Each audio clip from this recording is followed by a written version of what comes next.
term like artificial intelligence is a bit mystical and off-putting. In particular, what it does is it doesn't necessarily showcase any role for human beings and for human creativity in the creation and application of those technologies. And I think that has consequences, good and bad, right? I think Our guest today is Justin Starsky, a leader in driving efficiency, sustainability, and innovation.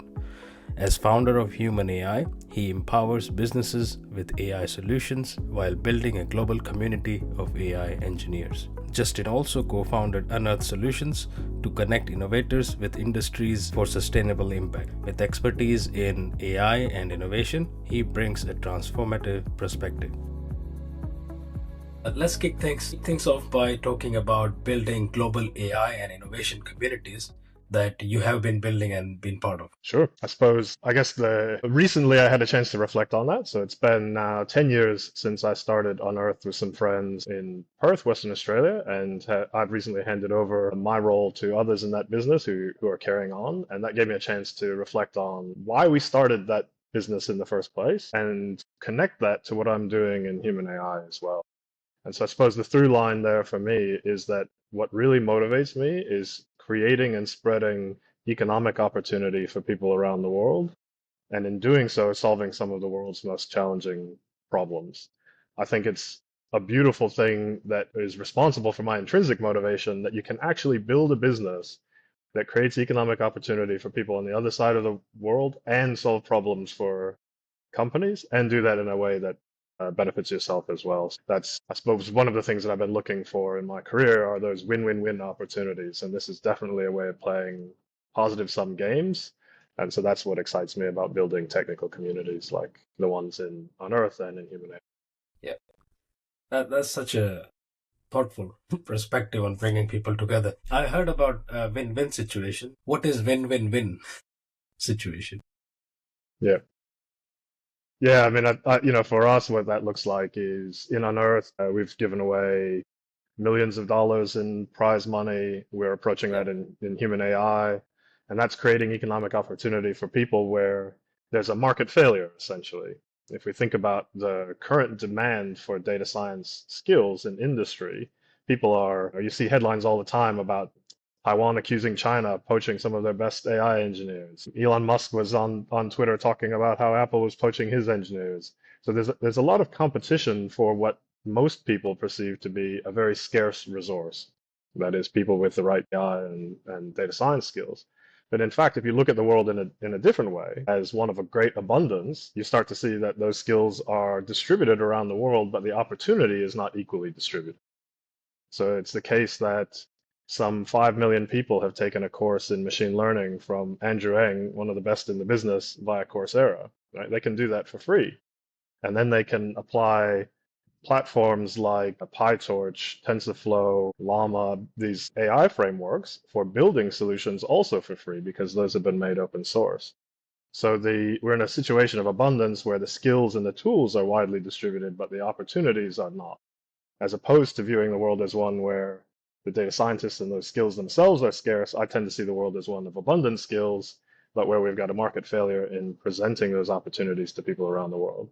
So what is a win-win-win for me is if I can help a company solve problems like reducing the use of water in their mining operations, predicting when machines are going to need maintenance, and do that effectively and cost effectively for companies while at the same time creating economic opportunities for people that have those skills where they wouldn't otherwise be able to get those data science and AI jobs, and also support my team and myself in building a sustainable business. So that's the win-win-win. yeah, I love that explanation.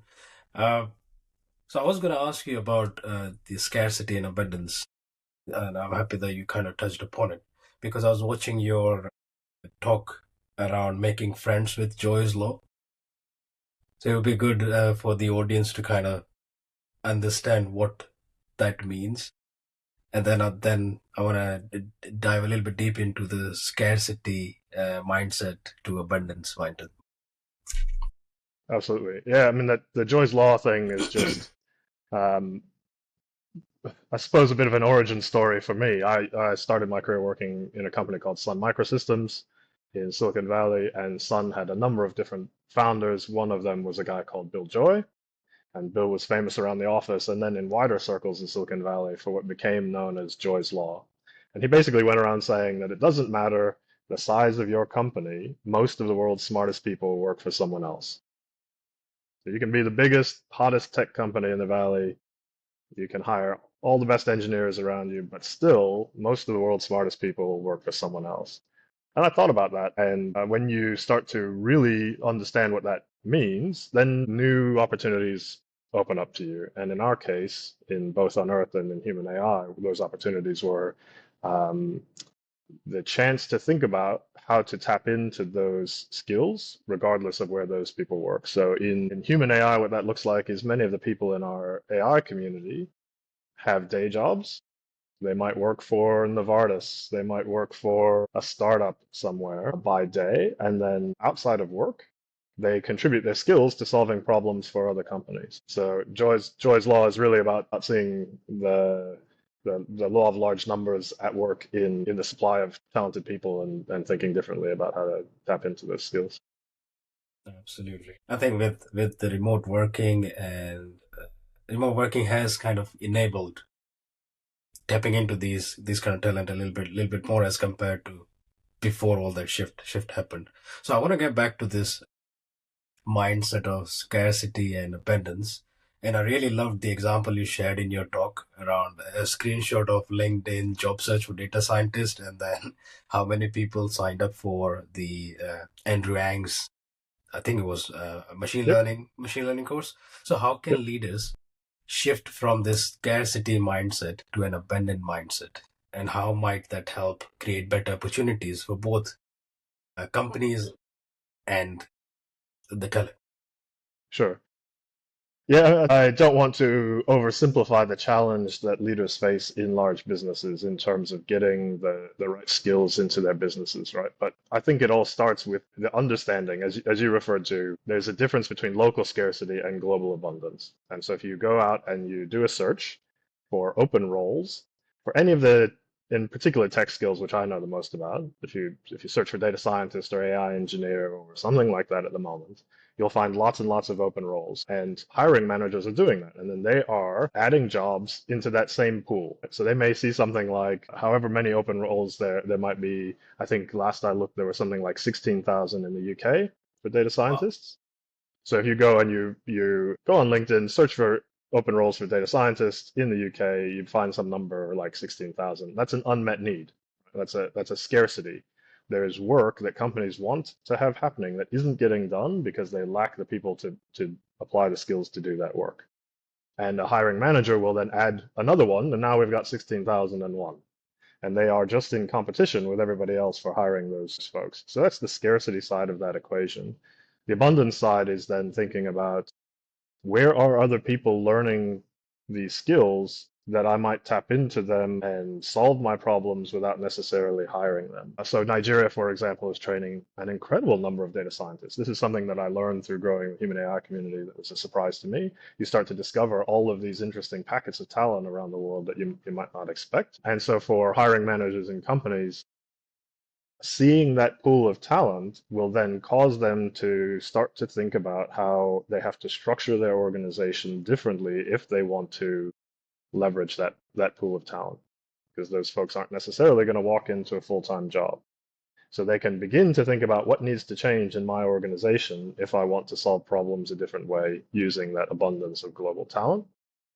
And then they have to face things like, well, I probably do need some internal capability, and I like to think about a framework of which tasks can be done by other people outside the organization and which need to be done inside. And I think one simple framework for thinking about that I've used is if something is core to my business and requires strategic thinking and planning skills, then that's something I want to hang on to myself or have internal capability in my team to do. But where something isn't core, that's a supporting activity like maybe finance, or it requires doing rather than planning, then perhaps I can get someone else to do it. So if I have the skills internally to shape up an opportunity into a clear task where I know what the outcomes are that I want, then all of a sudden this world of abundance opens up to me. And in the case of things like data science, I can get people to work on tasks. I can assess the outcomes, and I can get the results that I need without having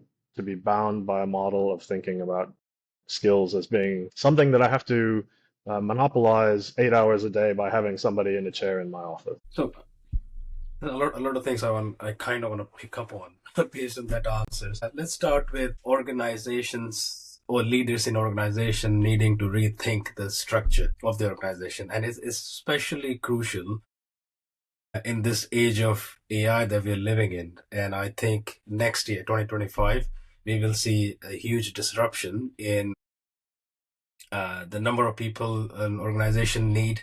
There's this concept going around is AI agents. So they will be like augmenting the human resources and helping out. And I think Elon Musk or someone talked about a single person, a unicorn company, and that person will have a lot of these AI agents doing work for them.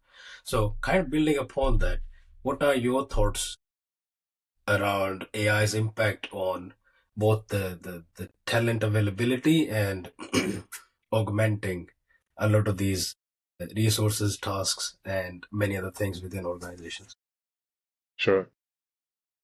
Well, I suppose my view on AI's impact on jobs in general is informed by really zooming out and looking at the course of human history and understanding that this is just what we do. We invent a new technology, and in doing that, we change the nature of work that has to be done. We create new specializations. Those specializations change the nature of work to be done in an economy, and it's a moving target, isn't it? It used to be the case that some 95% of humans were engaged in agriculture, and that's certainly not the case now. And yet we have more people employed than at any other point in history, and at greater standards of living than at any other point in history. And so that gives me confidence that in the short term, there will be lots of disruption to the kinds of work that people do. Some jobs will go away, but we're also creating new jobs. So there is a problem for individuals who are in jobs that are going to be displaced by artificial intelligence and other technologies, as they have been over and over again. But at the same time, we are creating new opportunities. And a hopeful view of that is that the new opportunities that we're creating actually give people more chance to express what's uniquely human, to allow us to do work that is creative, that leverages our intelligence, our creativity, and our unique human perspective, and that ennoble us and just getting by.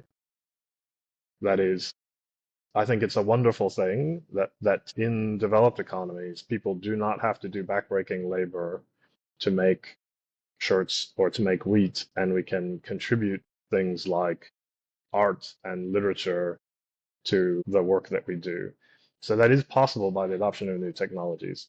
We shouldn't lose sight of the fact that along the way, some people are going to have a hard time if they're unable to make that transition in their working career. So we need to think about how to help those folks along. I think that transition will actually take time. And because I perhaps have a perspective that's been influenced by helping lots of companies in primary industry, I know that there is no autonomous AI agent that is going to get copper from a deposit for us anytime soon. We're going to need lots of technologies to continue to remove people from dirty and dangerous work, but that process is a long one in some of those industries. It's shorter in other knowledge work, for example.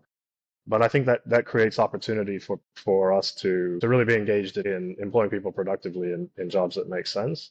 I think it also means that, like we were talking about earlier, that in larger companies, hiring managers have to think about the kind of organization they want to build, the kinds of people and skills that they're going to need, and they're not going to magically wave a wand and have AI agents doing a majority of their work. And so they will need to think about the new jobs that are created in their organization to take advantage of new technology. In the case of AI, for example, I see a tremendous need for people to translate problems of highly technical problems into ones that can be solved by data science with somebody with the right skills. So right now, for example, if you want to predict when a very complicated piece of machinery is going to fail, it's not enough just to give a data scientist a bunch of data. We need people who can understand the machinery, its use, what normal looks like, what all the fields mean. and what kind of thing we're actually optimizing for in an organization, and translate that problem into one that a data scientist can help with.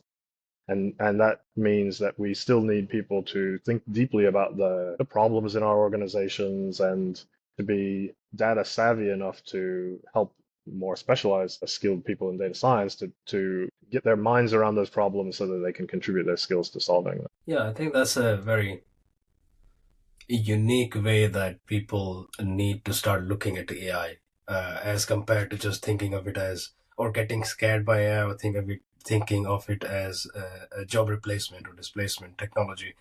Because as we leverage AI more, they just take away all of these mundane or monotonous or repetitive, boring tasks from us, and helping us kind of focus more on strategic or critical thinking kind of work.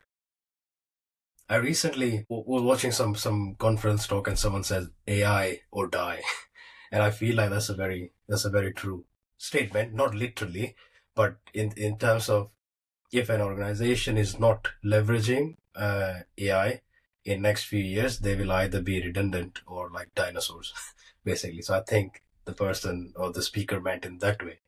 And another quote I read, which I feel like sharing here, is AI in 2024 is like what internet was in 1999, right? So it's just matter of time that AI will no longer be a competitive advantage for a company or individual. It will just be like internet. You have to have it. Going back to some of the things you mentioned, I really want to, just for the audience benefit, could you share your thoughts, or explain what primary industries are? Sure. Here I'm talking about the fact that if you work in tech and you look outside the window, Yeah. you see buildings, you might get into a car. That car could be an autonomous vehicle, or it could be one that you drive, you use your phone. All of those things have both embodied material and information in them. And the primary industries that I'm referring to are the ones that provide the material. So we need to build things, including the phones that we have. And increasingly, we need critical minerals to go into those things. If we want to decarbonize our economy and we're going to build solar panels to do that, or we're going to build windmills or nuclear plants, we need a whole host of things that come out of the ground in order to construct those nuclear plants and solar panels and the like. And primary industries are those that are involved in the production of those materials and the whole supply chain for building the material world around us, energy and material primarily. And my experience as a person growing up in Silicon Valley was that I had no idea about the material that went into the car that I drove. And for that reason, when I started my entrepreneurial journey, the problems that I started to solve were ones that were related to my world. And you can see this in young people when they think about building social apps, or, I want to go I want to know which pub my friends are at so that I can go find them. Those tend to be problems that relate to our experience, which is sometimes limited. So I think that there are an incredible number of opportunities out there to which we can apply our new technologies like AI, but it's important to think about the scope of them and to broaden our experience so that we understand that we have a choice in how we apply those skills to creating the world that we want to live in. And some of the richest and most interesting opportunities, I think, are in primary industry, changing how we deal with the supply chain of materials and energy that hold up our economy. Absolutely. And some of the richest companies are in primary industries as well. If we kind of disregard the Meta or Apple and Google, after that, the richest industries are those primary industries, or companies are in primary industry. And I heard you say in one of your talk that those industries or companies are not as appealing or sexy as Meta or Google, and hence they struggle a lot with finding talent. And then you shared how Unearth Solution through one of your events has helped an organization solve some problem. I think audience can benefit from hearing that example. And even though primary industry organization might not look sexy, but there are huge opportunities there, and opportunities to make impact as an individual. So I would love to hear that story.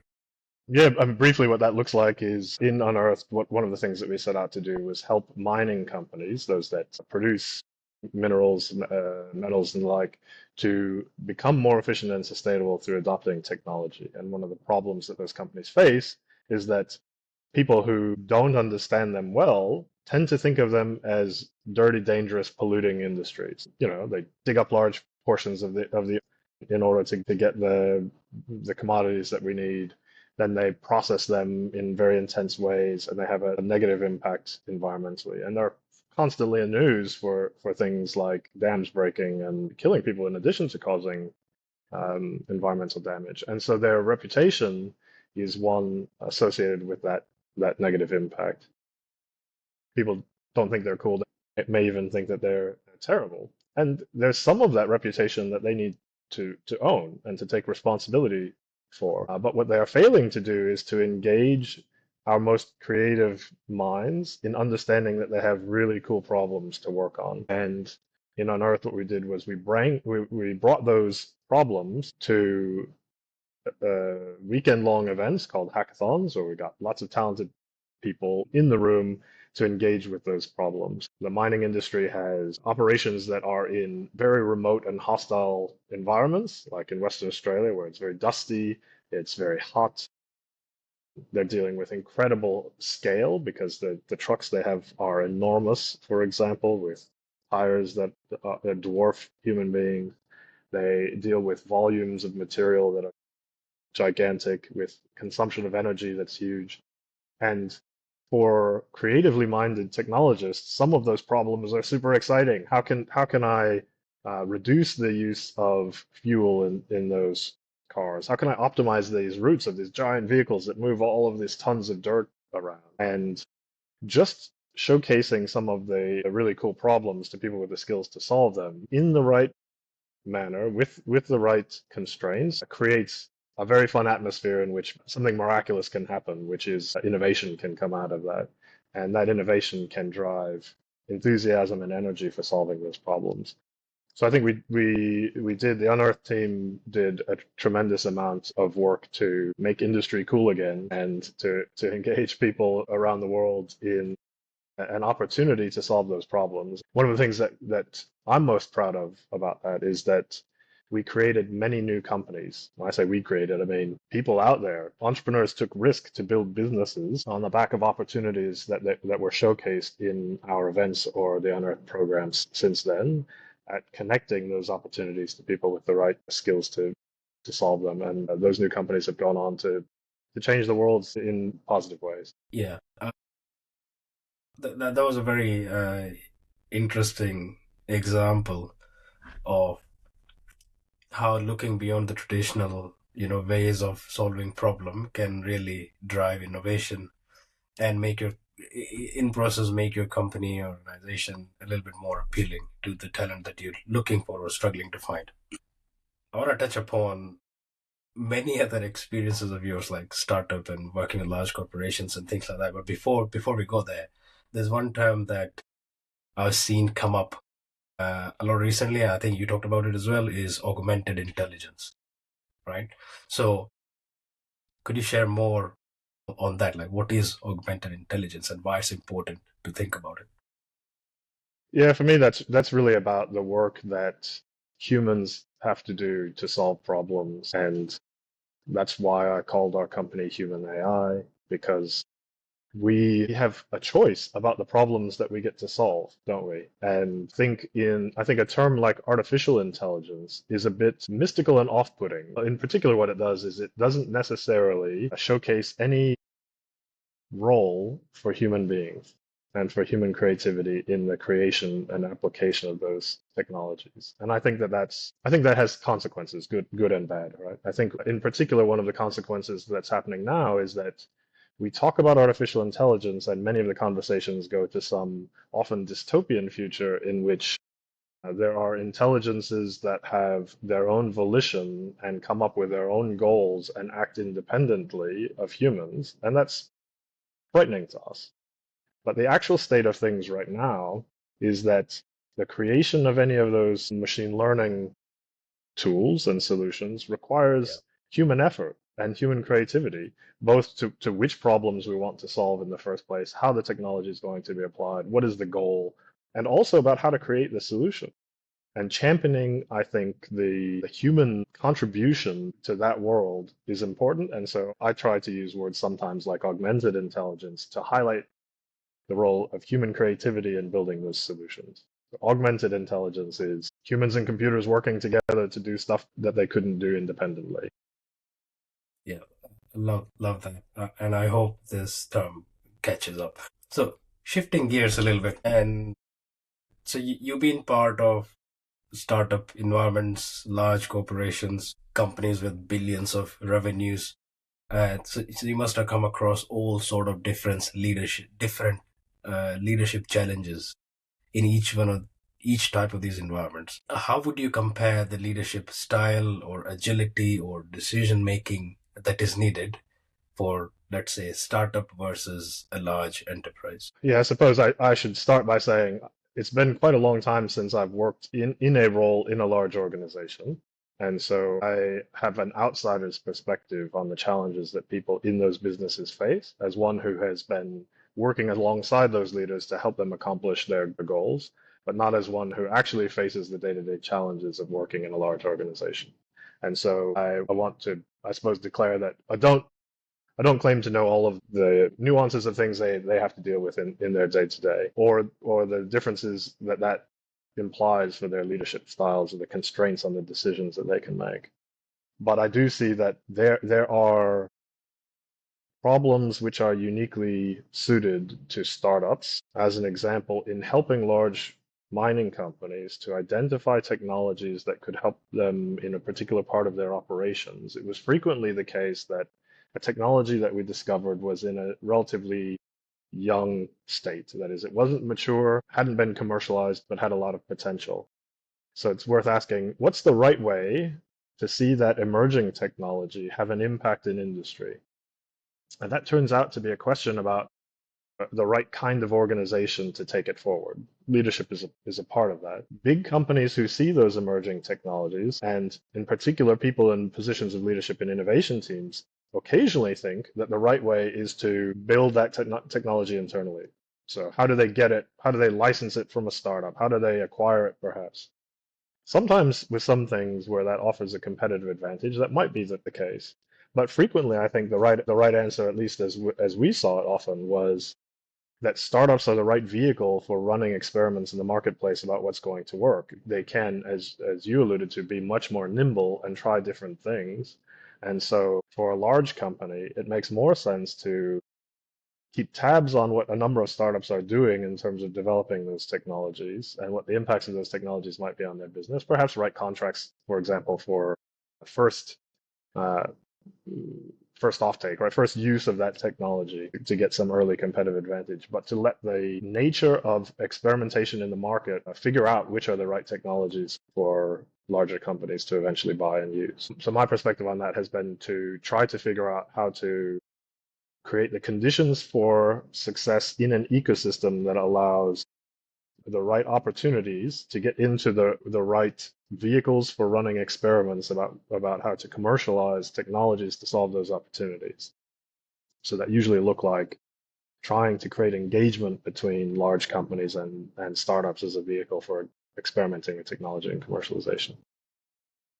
I hope that goes some way to solving a problem. I know it's not solving a question. It's not particularly about leadership styles, but really about the structural differences between companies and which things they're more suited to.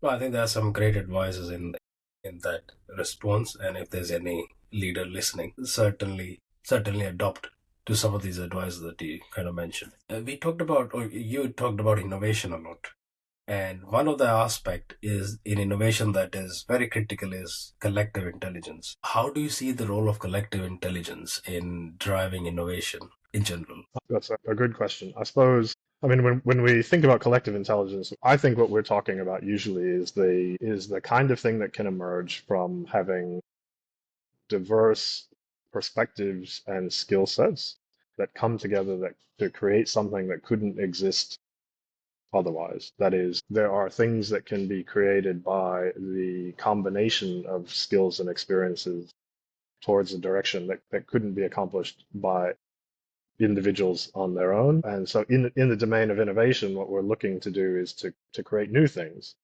And Yeah. so we look at how you might bring the right set of diverse experiences and perspectives and skills together to generate something new with respect to usually some goal, solving a problem.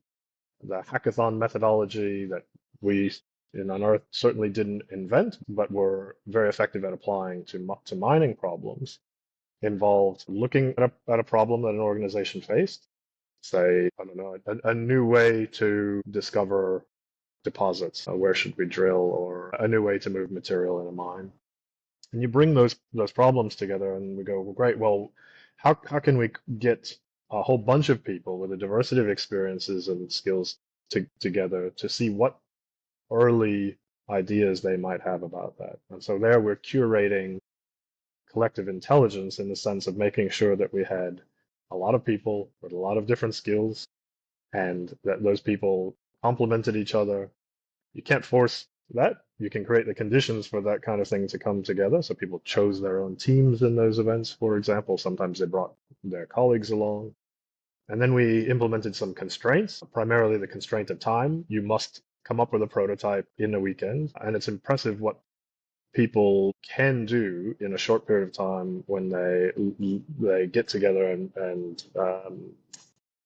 yeah, build something with that diversity of experiences and skills. I think one other thing you mentioned, the hackathon approach, is not only beneficial when it's kind of organized or run by an outsider with the talent from across various companies or countries and things like that. During my time at Meta, I firsthand experienced the benefit of internal hackathons as well. So Meta runs a lot of hackathons internally, and many of the products that we see and that are generating crazy amount of revenue came out of or were a result of these hackathons. Focusing on diversity, as you mentioned, is also important because it brings up different perspective and thought process and way of looking at things. And that mention of diversity kind of reminds me of your involvement as a judge on a woman in AI panel, I think. So could you share some insights from your involvement in women in AI, and what have you learned or seen firsthand that kind of stands out? Yeah, that. So yes, I've had a couple of years running the privilege of being a judge in the Asia Pacific region for women in AI, and what they do is they solicit applications from women working in the field who are building something cool. And my role was to look at a subset of those applications and hear from women about what they're building and what their role is and how they're using it in their work. And the result for me is that I spend quite a lot of time doing that, but at the end of it, I feel tremendously optimistic because I get an insight into the incredible work that people are doing in domains that I sometimes didn't know existed. And that's really uplifting. So it's something I look forward to because I get a chance to have a glimpse into the work that smart people around the world are doing. Um, yeah, and I suppose in terms of diversity, it's not that important to me that that event is focused on women. Clearly, there's it's I think it's serving a useful function in providing examples to other women that there are opportunities for them in careers like AI. That's fantastic. The diversity of solutions and problems that people are solving and the techniques that they're solving was what really gets me excited. And I think that having that glimpse and doing that exercise a couple of times over the years has created an optimism on my part about the jobs to be created in this whole debate about, is AI going to get rid of our jobs? Well, if this group of people has anything to say about it, we're going to be creating many more opportunities to apply technology where we really need it. And there's something very beautiful about that. Absolutely, and the same things were said when internet came around. Right, it's going to take a lot of jobs, but in in turn, and now we have seen and experienced that it has created a lot of jobs that didn't even existed or we couldn't even imagine before. Let's take a slightly different direction for a moment. I know you got some really interesting machine learning application related patents under your belt. If you can, I'd like to hear more about them. Well, okay. Yeah, so there have been three, and I should start by saying that some of them really did represent novel approaches to applying machine learning to industrial problems at the time. I think there's like a separate debate to be had about the utility of a patent for any startup company. We spent quite some time in organizations that I was with and with colleagues who filed those patents, pursuing that intellectual property protection. And at the end of the day, it probably wasn't worth a lot from the perspective of having a patent. In fact, we dropped some of them along the way, so those patent applications lapsed. But there was some benefit in trying to articulate what actual novel thing have we come up with here, and even for ourselves to be able to communicate what a novel invention was and get our heads around that. And I think it drove some interesting conversations and work on the part of our teams. So that was one benefit that I hadn't anticipated. And the other thing about actually patenting something, I think we were pursuing stuff that was arguable about whether that patent was going to be worth something commercially. On the other hand, one of the patents that I was involved in very early on was for predicting the condition of assets. So that was an early piece of machine learning work for predicting when particular capital assets were likely to be involved in machine failure and therefore at risk.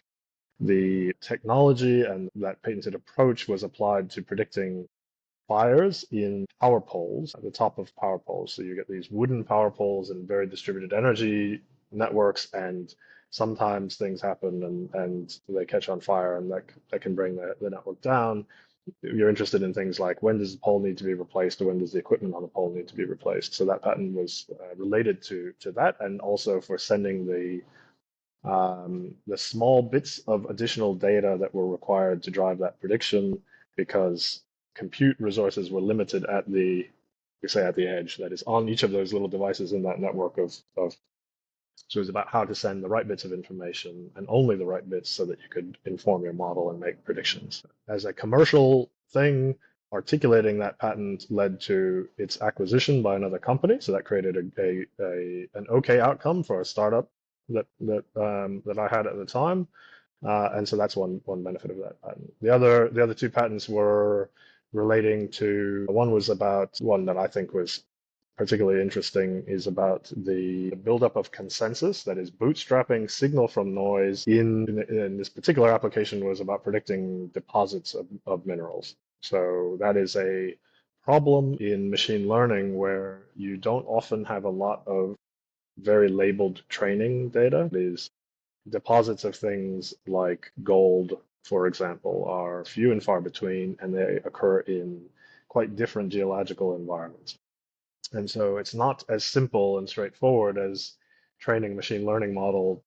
For example, when you want to predict, is this a cat or a dog? You don't have lots of labeled pictures of cats and dogs to do that with necessarily. But what you do have is uh, get multiple independent experts to do the work and create a prediction, then you can see where those overlap. And we'd call that consensus. And the building up of a consensus of opinions should give you higher confidence in the outputs. There was some original work in mathematics done on a very funny problem called the jelly bean problem, which is related to having a jar of jelly beans at an event, and if you ask everybody at the event how many jelly beans are in the jar, the best answer is usually to drop the outliers, that is the highest guess and the lowest guess, and average the rest of the guesses, and that's usually the way to get to the best answer.